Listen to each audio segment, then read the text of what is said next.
Call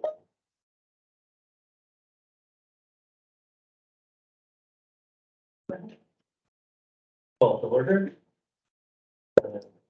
Adoption of the agenda as presented.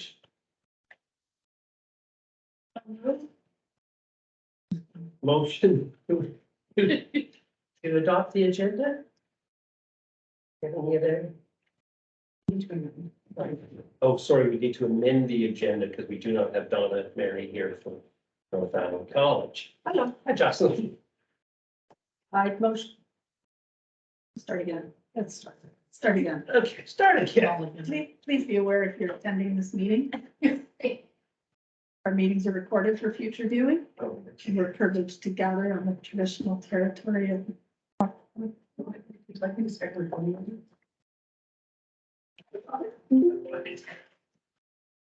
Adopting the agenda. Amending the agenda. Dropping out section B, Donna Mary.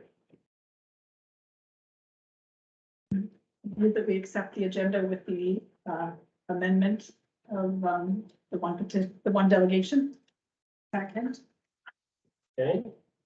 Favor. Pass that. And into petitions and delegation. Teresa McDonald, the Rent Bank of BC. You have the floor.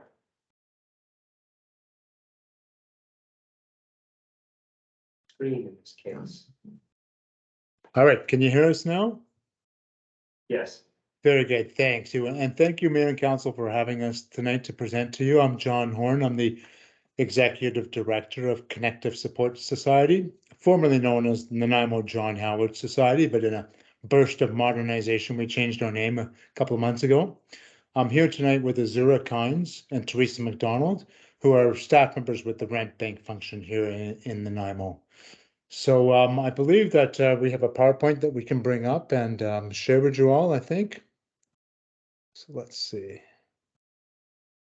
Now, are you able to see that? Not yet. Okay, where's the share screen? Thank you. Okay. And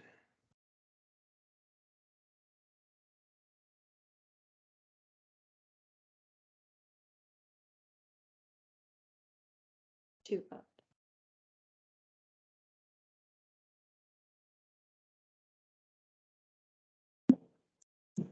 How about now? can you see the PowerPoint now? We Yes, can. perfect. So tonight we just wanted to come and talk to you a little bit about our Rent Bank function. And we're going to tell you basically what we do at the Rent Bank, who it is that we help, how much does it cost to run the program, and of course why we're presenting to you tonight and how we're looking for your support for the Rent Bank. So without further ado, what I'll do is I'll turn it over to my colleague to talk a little bit about what we do.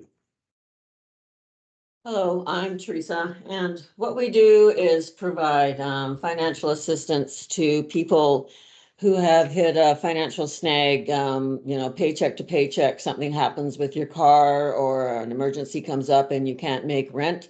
So we help people with arrears or first month and damage deposit, pet deposit, and some utilities up to 500. For individuals, they can get a maximum interest-free loan for $1,500, and families, it's $1,800. And this is repayable over 24 months. And there's a chance to defer payments if you happen to hit a little bit of a financial snag again. And the whole purpose of Rent Bank is to keep housed people housed. So to just get them over that hurdle that they're having right then. If they need more long-term supports, then we refer them to other programs in the community to see if that can be of any support to them. So currently we are serving the city of Nanaimo and the regional district of Nanaimo. So that's including Lantzville, Parksville, Qualicum Beach, Nanoose, and everywhere around Nanaimo. Our goal is moving forward, we want to begin providing a Rent Bank service for the entire island, aside from 2 other areas that are already provided for. So Victoria has a rent bank and also the Comox Valley has a rent bank. Everywhere else on the island is currently being provided for by the Kamloops rent bank. So it's a little bit removed. They don't quite have the same connections with the rest of the island as we do. So our goal is to begin serving the Mount Waddington Regional District, the Alberni Clackett Regional District, and the Strathcona Regional District, and all of the municipalities, towns, little cities that are in those areas. So why us? Simply because we're already doing the rent bank here in Nanaimo, and the provincial rent bank reached out to us to see if we'd like to further our connection with the rest of the island, as Azura said, just to make it more, give it more of a localized feeling. And we're going to be conducting a communications campaign up through the Northern Island so that all the communities can know about this opportunity to help them when they're feeling really strapped with a rental crisis. And then as a result of what we're going to be asking you to help us with is what we provide quarterly reports to all the local funding partners so that they know how their money is being spent and to who in their community. We'll also be working with local nonprofit entities. For some people, filling in a form on the computer is easy to do, but for those who don't have access to a computer, who are not computer literate, working through an office in Kamloops requires you to do everything on the computer. We're finding some of our rent bank clients need some physical assistance or some person-to-person assistance. That's one of the reasons why they're looking to have us provide this service, and why we would identify local partners such as the library or local nonprofits, so that if someone has trouble filling in forms or isn't able to access a computer, doesn't know how to get on the internet, that there's an option that we can provide for them that's personalized and customized for them, and we can support them in getting a rent bank application into us. So we'll be working with communities right up and down the island to establish those sort of way stations for individuals who need a bit more personal assistance if they want to make an application to the rent bank.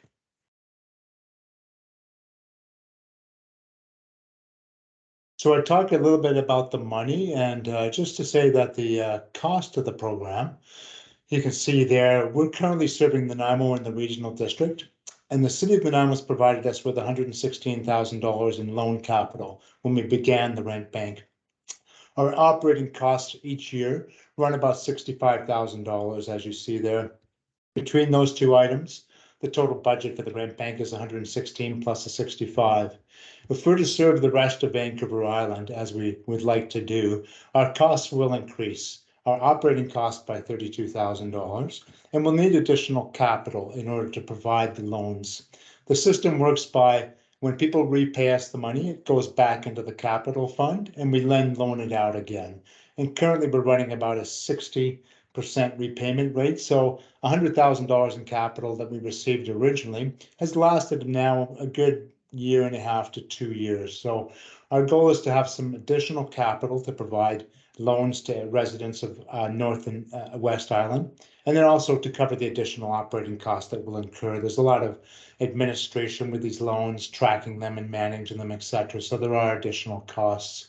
The Rent Bank BC folks have agreed to provide funding to support this work, but they don't want to be the only funder for the rent bank. When we started this, the municipality, the city of Nanaimo, came forward and helped us with the rent bank so we can get that going. And that's what we're doing now, is we're going to local governments up and down the island to see if they're willing to support this function as well. And the expectation is that the provincial body, BC Rent Bank, will contribute funding to this project, as long as they see that there's local partners also willing to contribute. So that's really the goal of these presentations and why we're seeing you tonight. Just to note that we'll be up in Port McNeill in a couple of weeks presenting to the regional district, but in your town. So we'll pop in and say hello at that point, but we will be coming before you again. So today we're going to all the local governments up and down the island and other funders to see if we can get enough support from the local entities so that we can finance and provide a rent bank service to communities like yours. So at the end of the day, we have a very simple request, and I'll ask my colleague Azura to make it for us. Go ahead.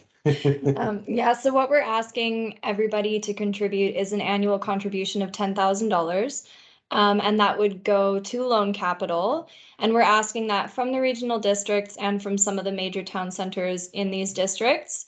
Ideally, getting $10,000 annually from each of those partners would contribute to the entire loan capital and would be able to serve all those regions successfully.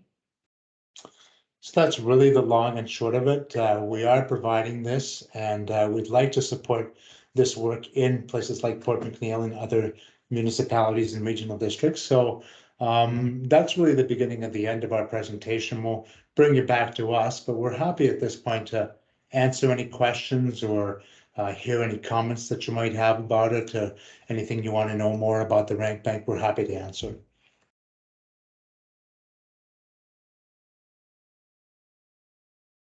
How sustainable do you feel you are at a 60% repayment rate? The Rent Bank folks are pretty clear that if we were getting 100% repayment, we're targeting the wrong people. So they're not like a bank. We don't expect to get 100%. The average target across British Columbia for all the rent banks is right around that 60% mark. That seems to be the general. If you're falling below that, then you have to press a little harder on your collections. If you're going above that by a large degree, then again, you're probably not targeting the people who are really in need. So that seems to be the general consensus across the rent banks in BC. We're all shooting for about the same repayment rate. And that allows us to make that $100,000 last quite a long time, as you can imagine. But again, this is a business where we will end up writing off some of those loans. That's just the nature of the loaning that we're doing and the people we're loaning to. So we feel that's a sustainable model because it has allowed us to do quite a lot with $116,000 in loan capital. We have about 84, I was going to say 85 loans out at this moment. So We have 112 loans out at this moment. okay, I'm behind the times apparently. Last I checked, it was 84. But so it is a good model. It does allow us to loan money and get most of it back, and that's generally what we're trying to do as a nonprofit. So. One question, do you have an eligibility criteria for lending money to individuals or families? Yeah, so it's quite a specific group we're targeting. It's supposed to be for low and middle income individuals or families. So we do use the Hills scale. The income, there is an income limit that there is, so that they can't be over that limit. There's a few more. They have to be able to conceptually repay the loans. So one thing that our committee looks at when they're approving or denying a loan application is this actually going to help the person? So what's really important is we don't want to be sticking our clients with more debt than they can handle, especially because a lot of people already have payday loans, credit card bills, you know. So if it's going to be a sustainable thing, if this is like a one-time crisis, which for a lot of people it is, that's kind of the audience that we're targeting. But we don't discriminate based on things like payday loans or other social things. You can be on social assistance and still receive a loan.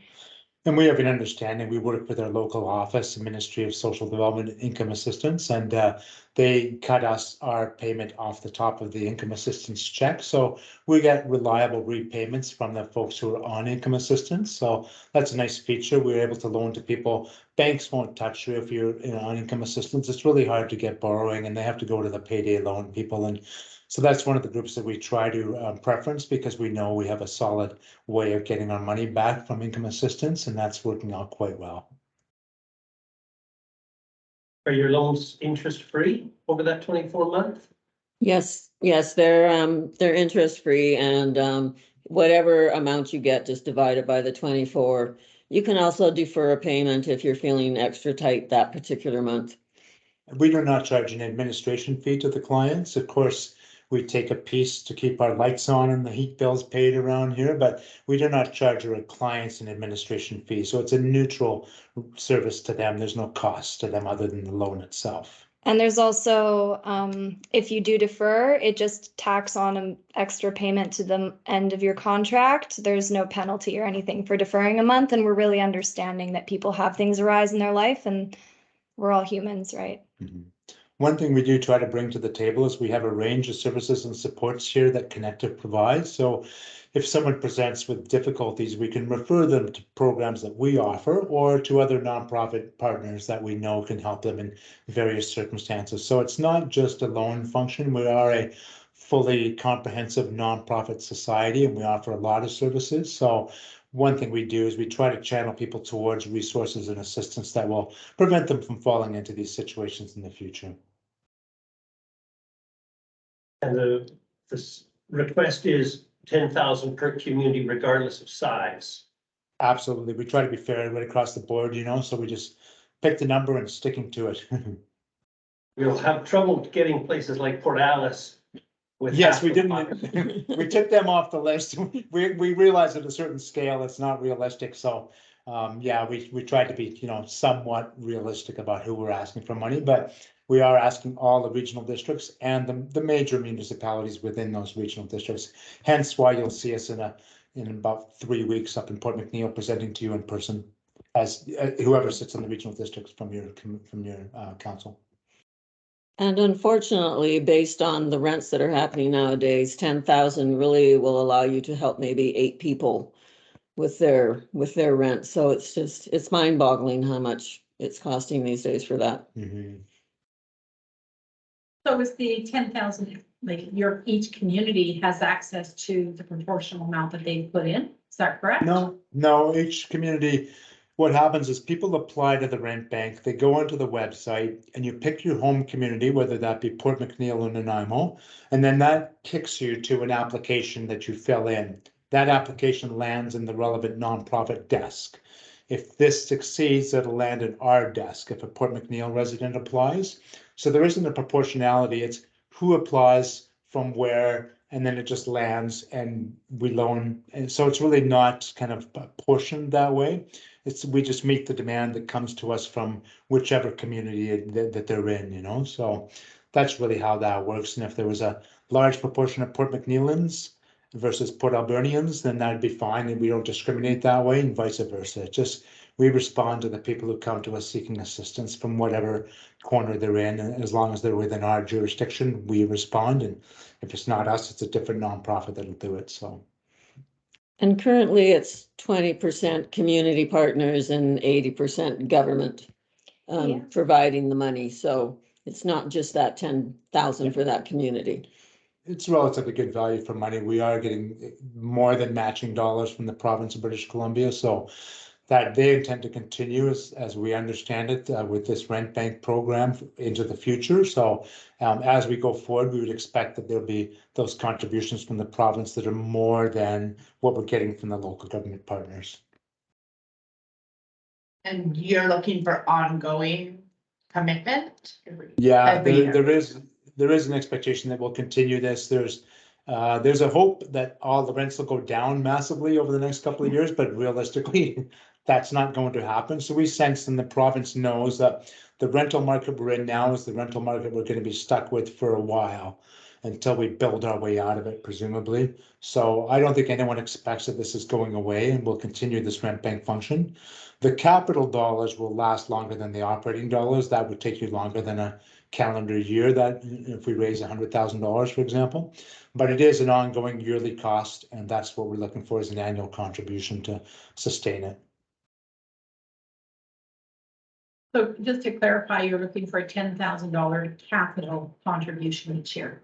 That's what I heard. Okay, Yeah. thank you. We'll put your money towards capital loans and we'll ask the BC folks to provide the money for our operating costs. So your tax dollars will go directly to residents, directly to help them pay the rent. And then our operating costs will be covered by the money from the BC Rent Bank folks. That's how we try to do it so that you see that your money has impact and has impact in your local community. And when do you realistically feel that this would be operational on the north end of the island? Well, Like, do you have a currently, community- Sorry. it is being served by Kamloops, so there already are people who can access the rent bank function North Island. If we were going to be taking it over, which would be a lot more functional and we'd be spreading the word and getting more people help up there, we're aiming for the beginning probably of our next fiscal year. That's the realistic goal. We were hoping to have it this fall, but just getting everybody together. And with the elections With and the new election. councils, and so really March 31st is our fiscal year, and we would hope to commence operating in the North Island April 1st would be the goal.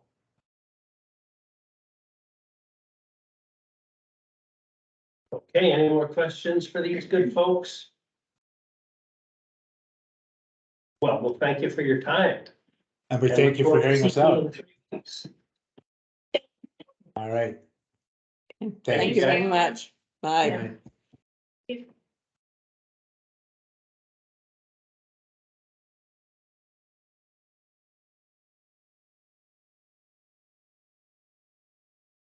We receive and file that as a, that's just a fact. Okay. Typically, when you get a petition or a delegation, they make the presentation, but there aren't decisions made. that night. Yeah, we have the information now, and either something comes back to us or we bring it. That's what's going to be possible. Okay. Bring it forward. Okay. There you go. Moving along then to adoption of minutes. Everyone will have a chance to move over our inaugural meeting and our regular meeting minutes from November the 8th. I did. I'd like to move adoption of both sets of minutes, if I could. I will second. Discussion. All in favor?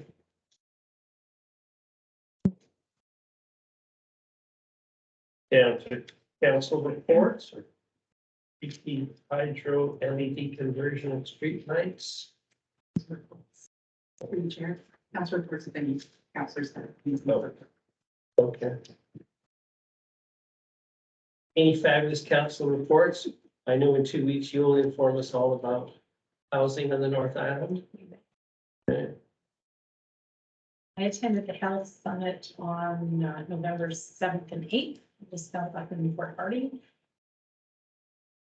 You were put into 2 separate groups. You're either with them, and it alternated during the day. So you were with your table, or you were with a peer group. And so the table would be a partner, I guess, and it would be a mixed group of people. Peers would be like-minded. So I got parceled off with governance and education. Was my peer group, and there were other groups that were, health specific, health providers, and then, specific health careers, I guess. So anyways, the upshot of the whole thing, it was actually very good. And I will say I went in with a little bit of reluctance because it's great to talk about healthcare, but when do we actually get something done?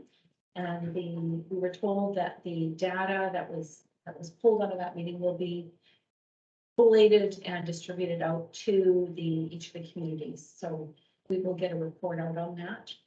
Unfortunately, because of another commitment, I missed the afternoon of the Tuesday session, which is where the decisions, people had to sort of put their hands up. What are the actionable items? So that'll come out in the report. So I'm sure it'll come across our administration desk here. So just report out on that.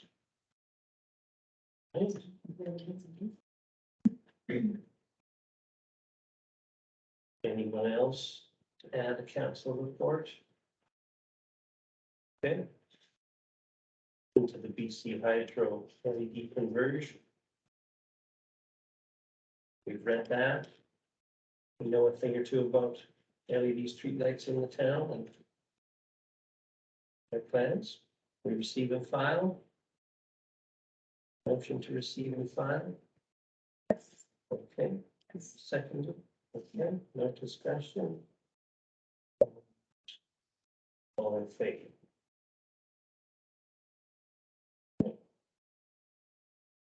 And a very enlightening animal control report.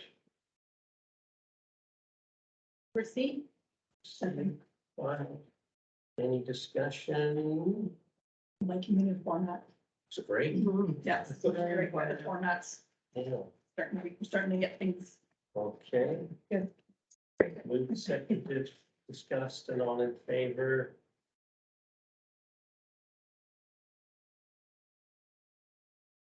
decision on parking lot B.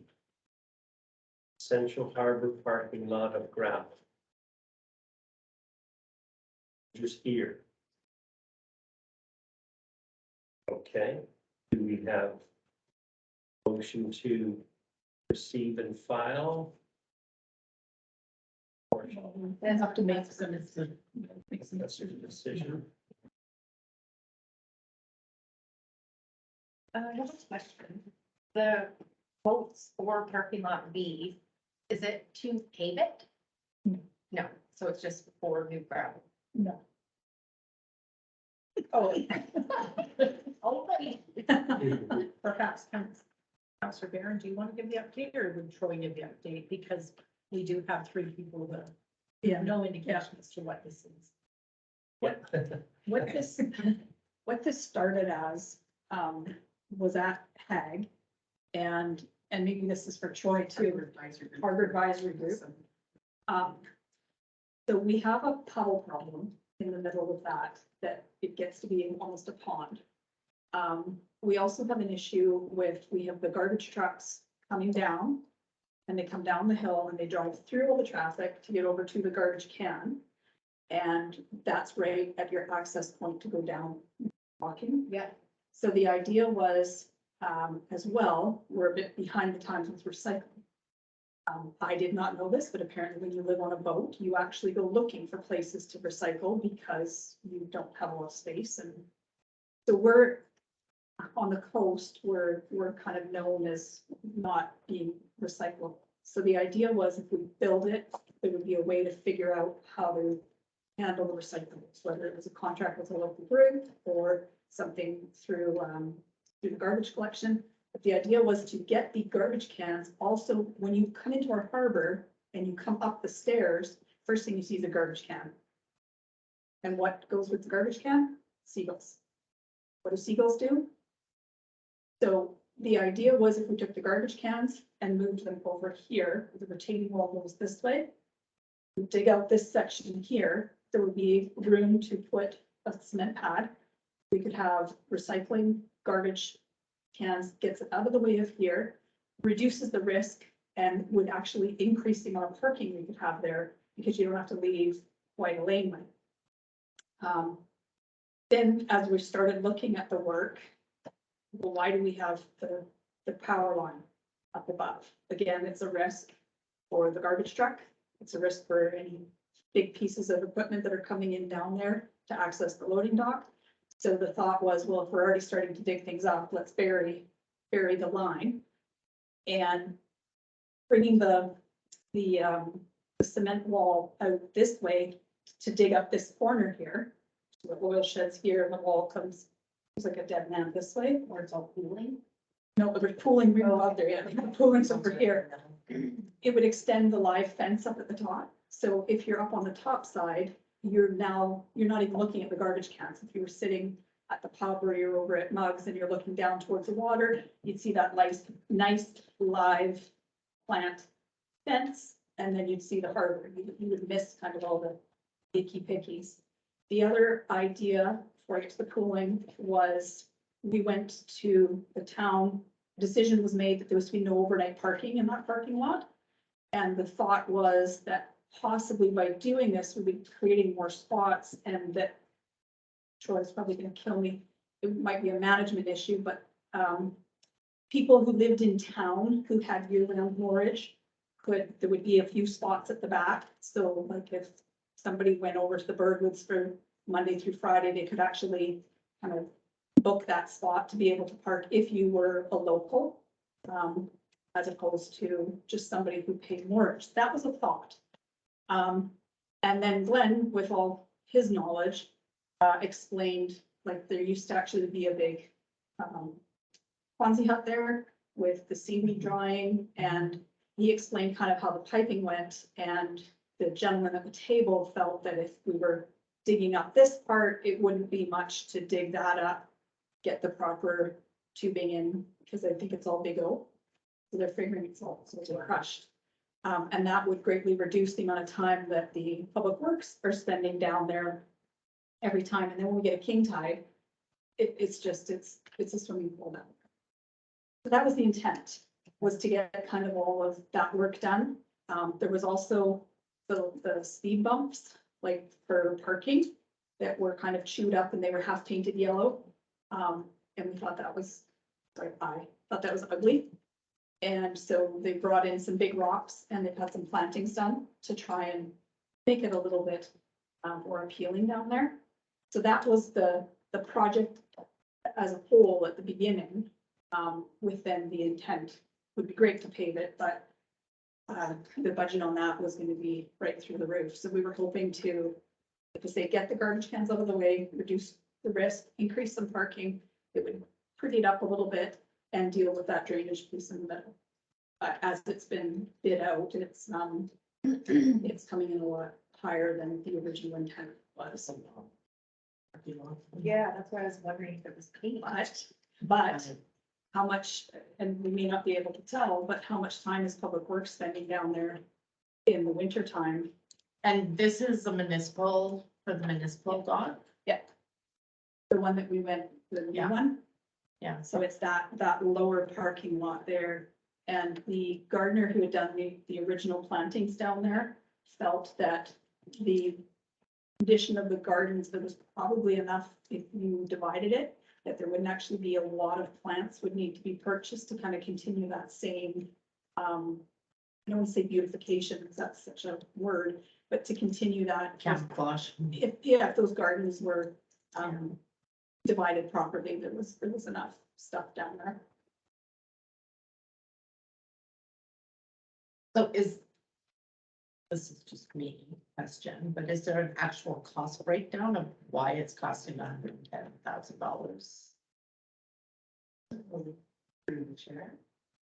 So you can jump in as well if you like to talk, but these are all RFPs, so we're not public knowledge right now. It's what Troy has, Oh, okay. right? So Okay. he's been able to say this is all possible cost, but.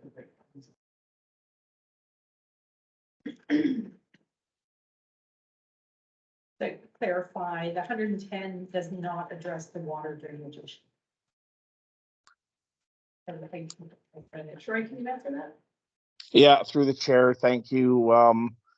I opted not to do the high king tide drainage issues because of the costs, and the costs are reflecting on the power pole removal, the underground cabling, and the removal of soil, and then the actual wall itself, and the wages and the inflation, as I stated in the letter. So the king tide issue that Anne-Marie's discussed there is a big one as well, because on king tides, your sewer drain is allowing the salt water up into that parking lot. And that parking lot is the same parking lot where we have our used oil containment as well. So that could be a huge issue. That's another reason to also move the garbage bins and the used oil over and out of the way of that area. But I did not put it in the pricing because of the fact of the cost was going to be so high. So it's a combination of many things: labor, wages, fuel, etc. Right? It's the prices of everything have went up, like I shared with you in the last meeting there. Needs for certain down there. I've seen that. Ask the question about. Oh, sorry. I was just saying that this means that then we would still have Public Works needing to go down there when that floods. Would that be correct, Troy? I can't comment on that because I haven't been here to witness the flood, but the water's got nowhere to go except over the shoulder after it floods the parking lot. So I presume they may try to pump out and over the wall, because obviously the tide is high enough. It's coming in the drain pipes that are actually attached to the manhole in the middle of the parking lot. So even if you did a nice cleanup taper job and actually pave that entire parking lot, you still have an elevation issue with that parking lot, and a drainage issue on the slope of the drain, and a check valve issue that you would probably put in the similar drain in your basement of your home, in the manhole, right? Question. Was this engineered? Yes, yeah, there's an attached diagram. I didn't attach it to that letter. I apologize, but it's been sent to you.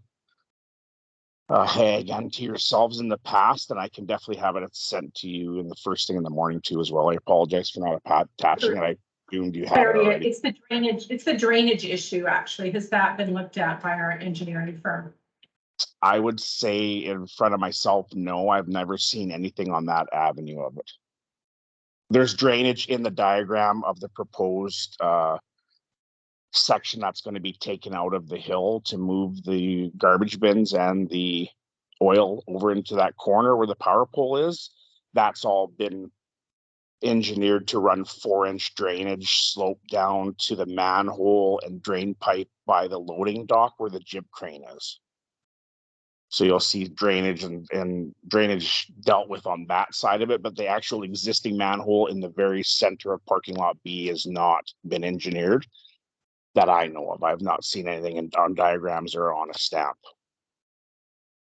Not to my knowledge either, Troy, we just had the engineering done for the lock block wall because it was over the 1.3 meters. Yeah. Can I ask Shelley and Marie, because you guys were here when this has started, what are your thoughts on seeing this pricing and what you're trying to accomplish down there?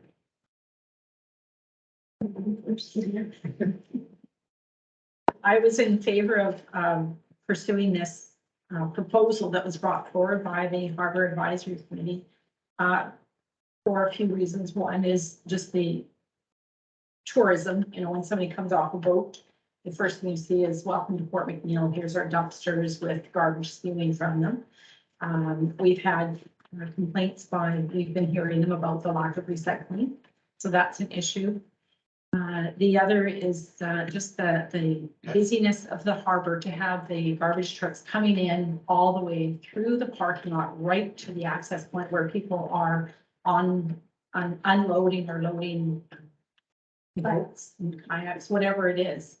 To me, there's safety concerns if you have that machinery moving through there. However, I will say I'm disappointed that the drainage issue was not dealt with.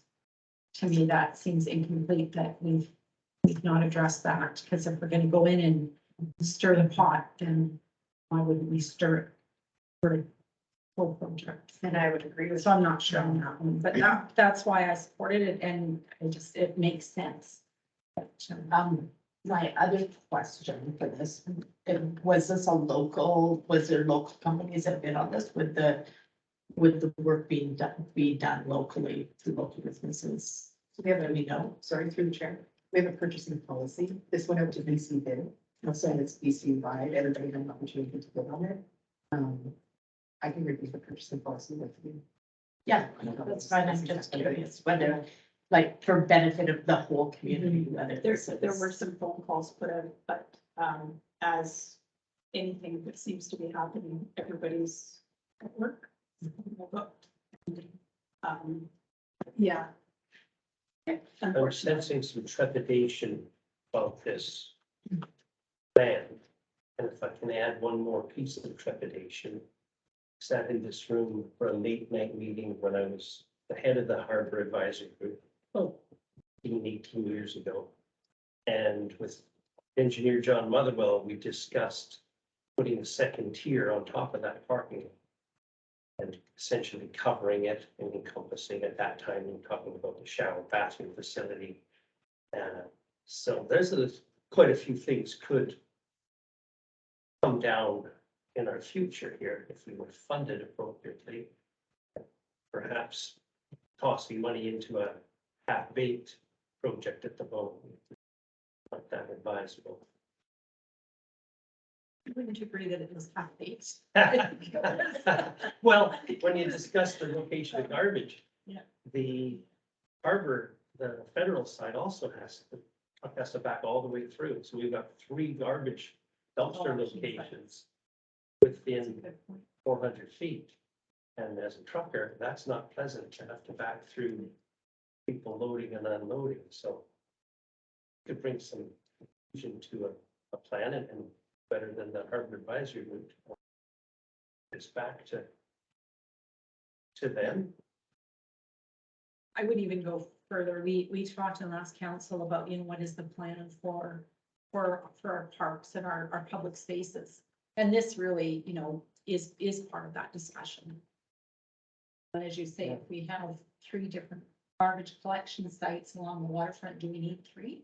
Yeah, That's a really big question. essential one might be, So, but there was a full development plan drawn up for that area back then by a fellow named Steve Kohlmeyer from Winnipeg.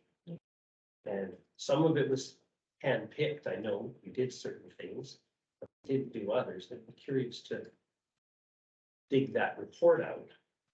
See if we people have lost. We've tried looking for that report because you're right, it was taking that one level, leveling it out, putting in their bathroom facility, and up above would be a grandstand, a gazebo, a public gathering Yeah. space. And that was proposed, I think it was Spirit Square money that was applied for, and we didn't receive it. And at that time, the cost was about $200,000 with no funding, and so it did get set aside, but I believe staff has looked for those documents, and they don't seem to be readily available. can. So question, is this a decision we have to make tonight?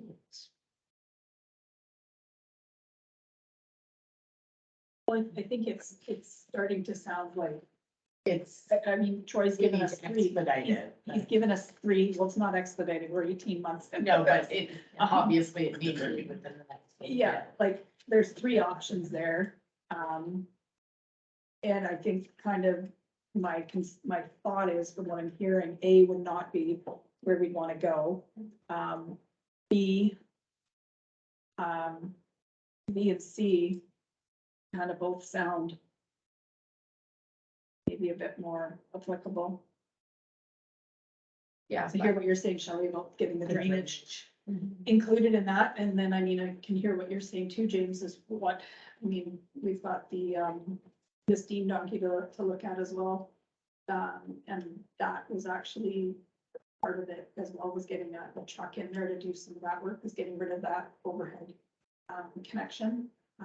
So maybe that's what we need to do then, is we, as a group, we thought we were looking at it as a chewable piece, if you will, but if council's kind of feeling like maybe there's a bigger puzzle that it fits into, then maybe we should, it would be prudent to the RFP on hold and, assess the budget, and maybe Troy's got some input from the last 6 months here that, you know, wasn't, considered at the time when this came up, because we were in between managers when this came up. And, so, I mean, I'd option, I think B, assess and budget it for 2023 and add additional monies with the drainage repair, kind of combining it with C is, reassessing the project in light of the other things that are going on here.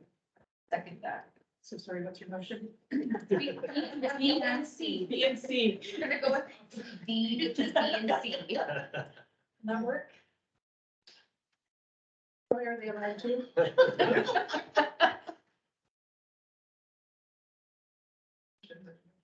I think it is probably more C, keep the capital project on hold at the current stage and reassess the project in the 2023-2024 budget process and maintenance. Capital projects, whatever you want to proceed, budget, she'll see, and we'll should see. Seconded. Okay. Any further discussion? Hearing none. All in favor?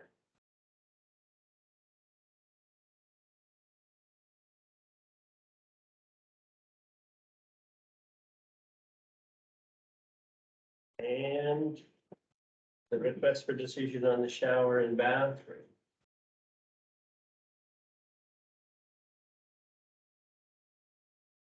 Again, maybe something just to point out here is that we were going with the modular design from the Harbor Advisory Group's opinion point of view, because it was not going to be on town property.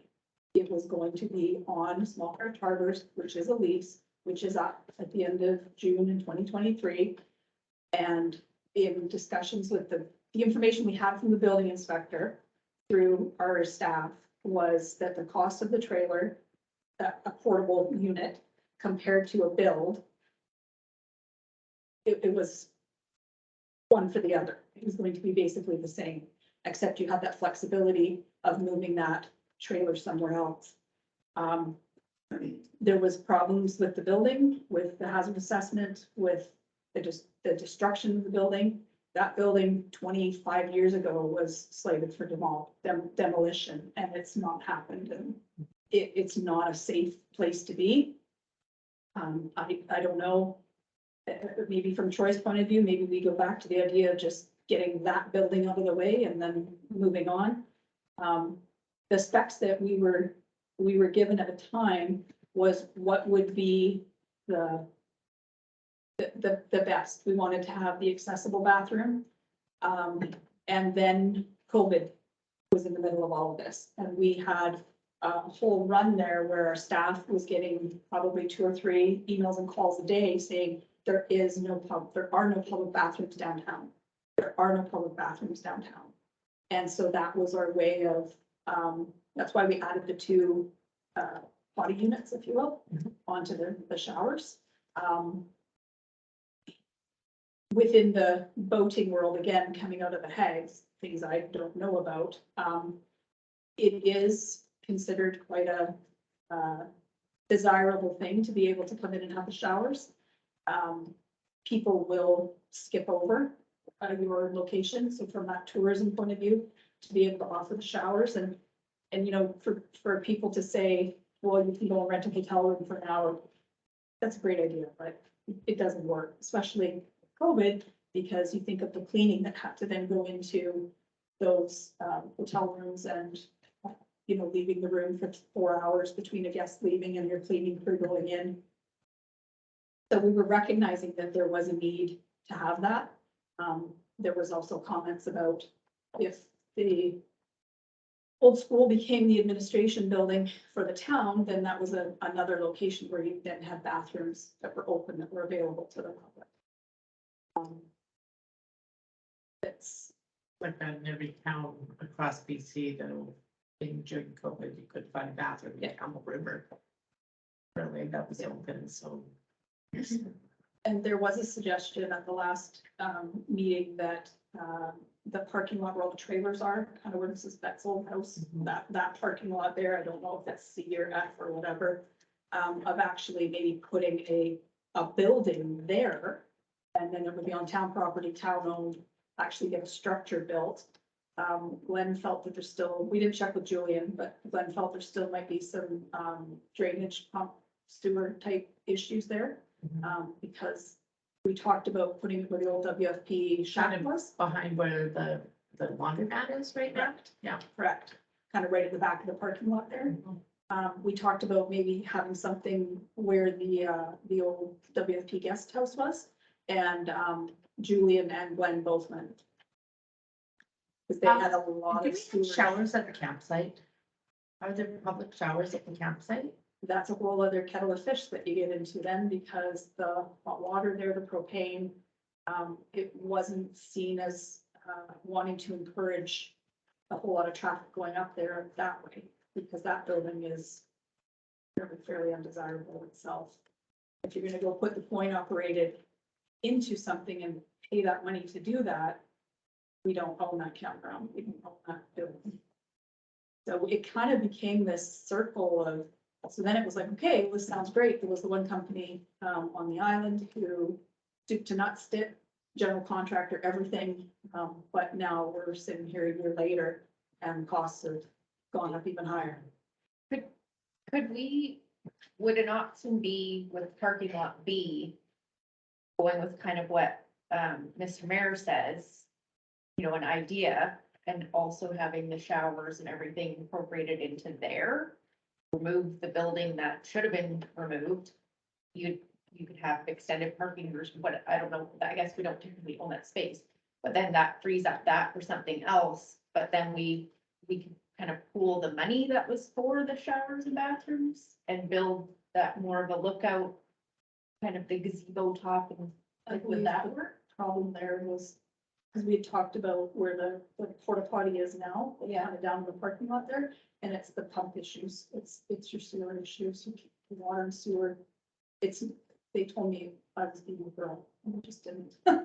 There's boy issues there that you need to understand with pumps and all this other stuff that they just I didn't. had a good conversation yesterday with Lori Garrett from Sonotula about their new fabulous bathroom shower system by the ferry. And he was full of information and very generous with it. They partnered with BC Ferries. So as a longtime North Island resident ferry user, he knows our situation here very well. He's gonna dig up the phone number for the terminal, all terminal managers. He's from Hornby Island North to Rupert. And they work really well together with BC Ferries. And they, BC Ferries paid a good portion of it. I don't think it costs us Sonotula As much. Is that, sorry to interrupt you, but Troy, I know you've been talking with Small Craft Harbors quite a bit, but have you had any interactions yet with BC Ferries? Yes, I have, but not pertaining to showers and restrooms. I've had good discussions with Small Craft Harbors and BC Ferries on fence line movement over in the corner there that we share space with between Small Craft Harbors and BC Ferries. So BC Ferries has basically given us permission to move a fence line, and Small Craft Harbors and hopefully the town of Port McNeil will split the costs on that. That's it. There was talk in the past prior to my starting with you guys that they would also, Small Craft Harbors would pay a portion of destruction of building. I'm trying to get that on paper. That's a different story because they've changed out project managers. So I report to somebody differently on that avenue. So, but there's also talk in the past that you were going to move this building so it was 50% on the land of Port McNeil and 50% on Small Craft Harbors. And the maps I presented to you, it shows the actual building facing north-south. We were going to rotate it 90 degrees facing east-west. So it was going to be on 50% town land and 50% Small Craft Harbors property. That was something that was discussed in the past. The short-term resolution may be to go small and use the existing utilities where they are underground. The building that's been proposed is a skid mount that would be anchored to concrete pilings. So it'd still be anchored down, but then at a later date could be moved and or sold or whatever, right? So that's the smaller building. And then the bigger building I presented to you was another 12 feet longer, and it kind of accesses the bathrooms to the street side, which was a council request to HAG prior to my starting again. So, and the cost increases also reflect the fact that purchasing policy dictates one price, one quote, not 7 quotes to do 7 items of work. So I called the village of Port Alice and asked them the price on their shower and bathroom at their marina. And she called me back and they said it was 125,000, which is an ATCO building, so same kind of style. And it came with the 2 showers, toilets in them, the coin operated. You've got your washer and dryer room, but they had to supply the washer and dryer right down to the shower curtain. Everything was supplied for that, and then you can put your ramp so that so that's wheelchair accessible. But it's similar to that, and I just wasn't sure if ATCO, I wasn't sure if they were an option because that building was constructed fairly recently in the last couple of years, last few years. So just, there could be other options, there's no price wise, but I do agree with us making it movable if we have to go forward with something now. Instead of, if we're gonna do the old school, if we're gonna. And are there funds set aside for this? Sorry. Yes. Yes. Yeah, so that's through the chair. There are COVID funds put aside for the bathrooms. Sorry, so that's my brain, it's either 70 or 100, but I think it's 100 for the bathrooms and there's 70,000 put aside for the. Okay, so that's already been, Yeah, Hundreds in the budget. yeah, I'm thinking to just get that to also person's comment. So a couple of years ago at 125, if we had to do that, I bet you if it went up to 40, probably we'd be seeing the same thing, but right now it's. part-time, 300. $5,000 price tag. Yeah. And in the beginning, there was a fair amount of support was anticipated from Public Works, and I don't know where that ended up hitting as well. Because they were gonna do all the concrete pouring and it's a fair amount of work that Public Works originally, like a year and a half ago, 2 years ago, was gonna take on, so I don't know if that's changed. As well.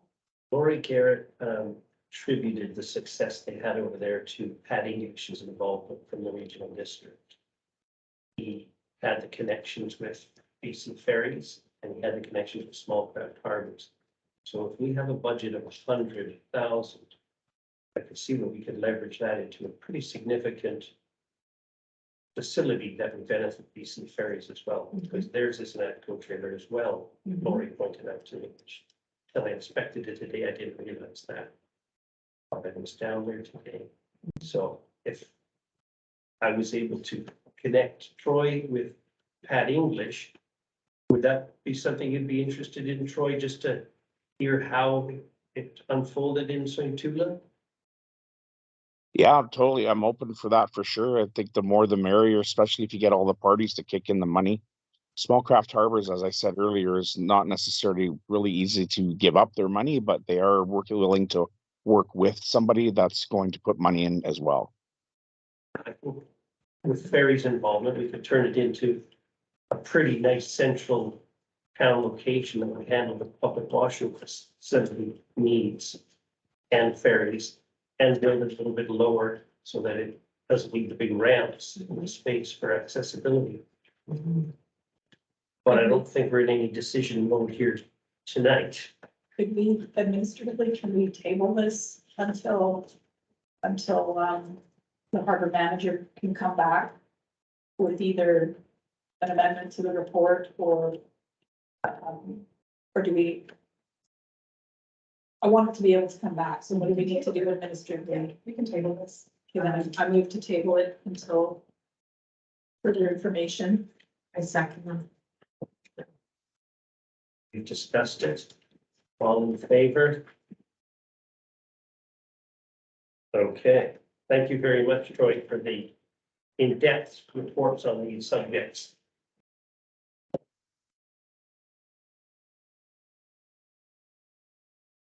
Thank you for the tour the other day. Yes. Yes, That was it was very, very knowledgeable. Yeah. it was really beneficial. Bylaws. Parks and Rec bylaw final reading. Move that we give fourth reading to the bylaw 2022 Parks and Recreation Advisory Committee.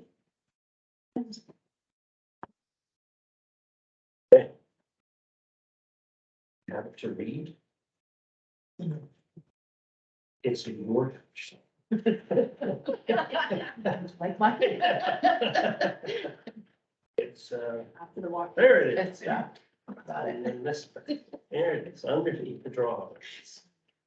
Okay, So part of it was we were getting these committees and commissions all with kind of the same general bylaws and rules and procedures and policy.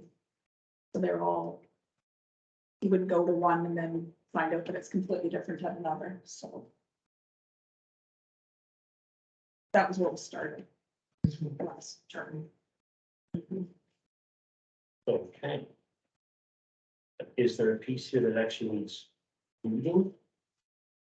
Such, or We're done you with just, first and second. Yeah, so time is ready for first, second, and third. Yeah. So you're just making a motion for fourth. okay, so we have a motion, we have a seconder. I've discussed it, and all in favor. Pass the fourth reading. Let's have a little dissension in the ranks here to keep Mr. Cole entertained.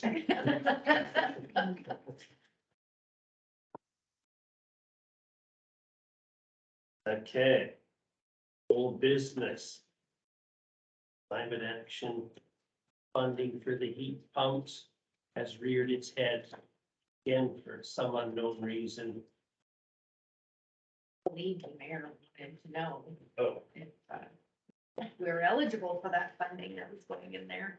oh, So, you want to read these 100 pages out loud, that'd be yeah. Blast through that pretty quick. Can I ask the CIO a question? Yes, please. So this grant application, because the concern was that the building possibly wasn't eligible for grants. But because this is portable, it's movable, it's a working environment, it is approvable. So from a financial perspective, Yeah. I would take this and capitalize those heat units as their own. Yeah. Because they're not affixed to the building, and they don't have to take the building, we would capitalize it. Let's do the bill. So we can have that for one of them. So I don't see why. So the recommendation is that we go ahead and purchase the rest of the units. that our funding is eligible. Yes.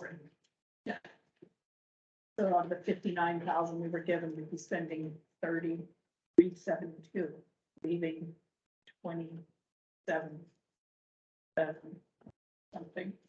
I thought we were only agreeing to, I'm saying there would still be oh, the cost of all 9 heat pumps, because we've agreed to 2. Yeah.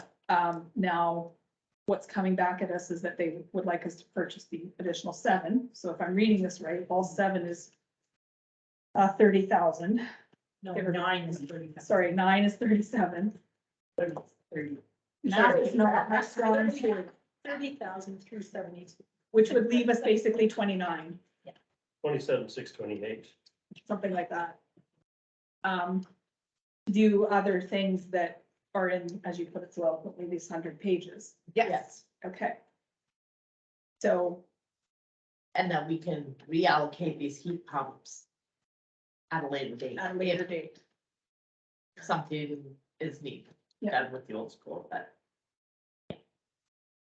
And I think from what our public works manager told us at the last meeting, this would get us off the boiler system. If we, I think that purchase was, I think that online, was our question, is that yes. we wanted to know is, would it do that? thought if we purchased all 9, it got us off the boiler system. there, Okay. I don't think this includes that big one for the gym. Is it good? Get it? This one, Yeah. this 30, okay, the whole Yeah. 9, I Yeah. thought we needed 11.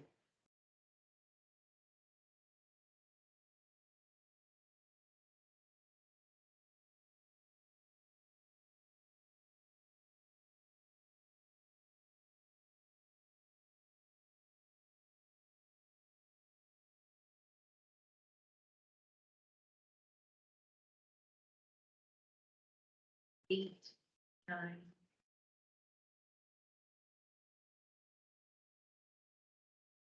Three pieces, oh, and the one piece was the big one, which was 10, 8, okay.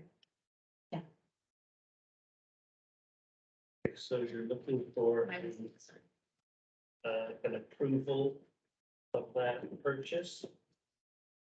Well, in order to talk about it, I'm gonna motion that we purchase the additional 7 heat pumps for the old school. Okay, Somebody has to second it. I will second it. okay. Any discussion?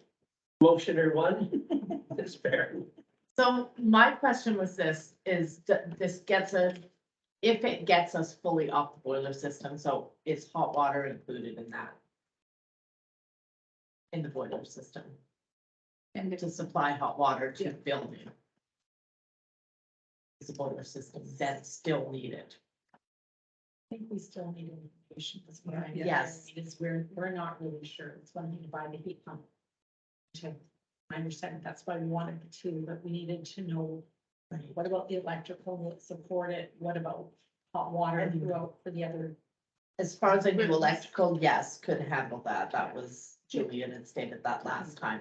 It was the hot water is my question, is because it's that part of the boiler system. Then do we need to install like tankless hot water or something? and what was already there, because like you were saying, a couple of them What's already there? already have tanks, so are the rooms that we're putting the heat pumps into, do they need hot water? Yes. Even, Right, not all of them have running water. Several of those have bathrooms too. So how do you want this handled then administratively? We already motioned to go and buy the two, so those are already Those are already- actually, Yes. so it is the questions, the seven. The rest of it's three. Do we need to give the questions to specifically so that it comes back to us with those specific answers so we can make a decision? I feel like this got brought up because we were asking, because Mr. Mayor was asking if we were allowed the funding. Do you need further action at this time, or was that just for information? for us No, to well, know? they do because of recommendation above that we purchase the additional session. Right at the bottom. Oh, right into the Yeah. report, yeah, Yeah. okay, yeah, gotcha. So, And I motion that we table this until Public Works or staff, till staff returns with your report clarifying hot water use and determines if these heat pumps will replace functioning of the boiler. Replace The full boiler. function of the boilers.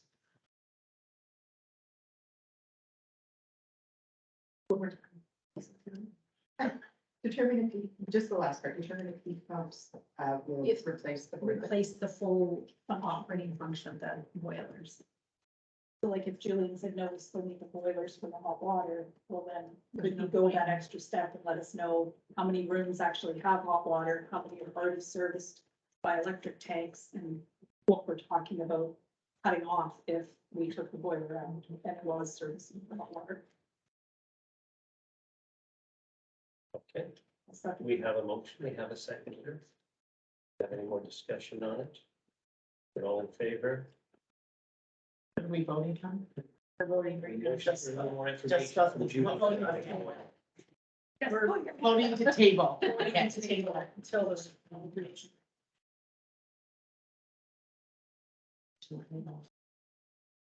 I feel like we should still sit in the way. Is the other motion still sitting? I don't know, we're good. Okay. That's what I was questioning. No, it's the table.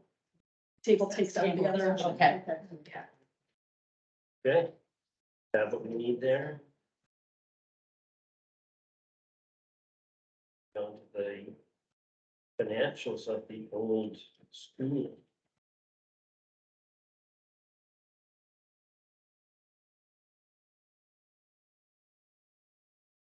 To receive this report for information. So moved. Okay, Second. second. Any discussion other than, oh my God? Yeah. Okay, Comment, the information is relevant as we pursue the Yes. discussion about the intended use or future use. And can we just get clarification, the admin allocation of the public works allocation, is that a consistent, accounting theory from 2022 right through to 2020? Through the chair, so 2020, 2021, the admin allocation, I believe was over allocated. And if I, and I asked staff today, which I did, how many do you spend on the school? This 5,000 for 2022 is the reflection of public works wage allocation, that's actually based on actual, just from the 20 parts, so they get allocated. That's really, okay. okay. So we're all in favor, receiving and filing. Okay. And the centers. Okay.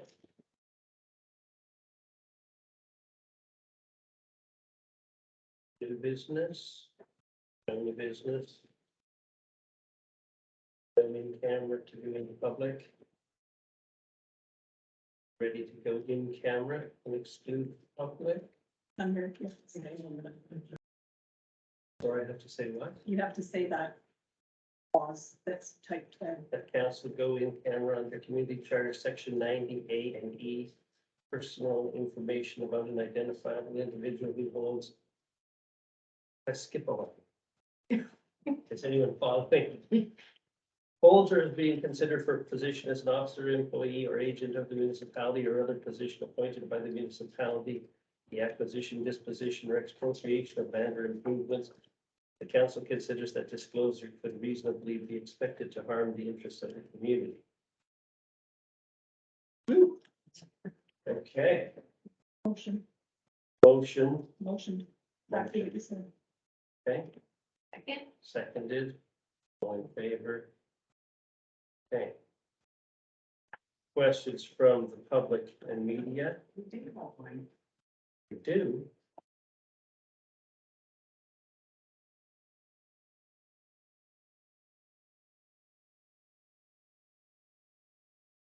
Good evening, Mr. Cole. Can you hear us? Yes, can you hear me? Yes, go ahead. Is it okay that my camera's off? Teasing. I'm comfortable not looking at you. My question is about the LAD conversion. I guess I'm wondering, is there any actual savings on the town's hydro bill, like, you know, like your hydro bill, your house? Maybe, and just sort of explain how maybe the hydro, how does that work? How do we pay for the streetlights? Like, it sounds like BC Hydro's responsible for something and then the town is. So just looking for a little more clarification on that, please.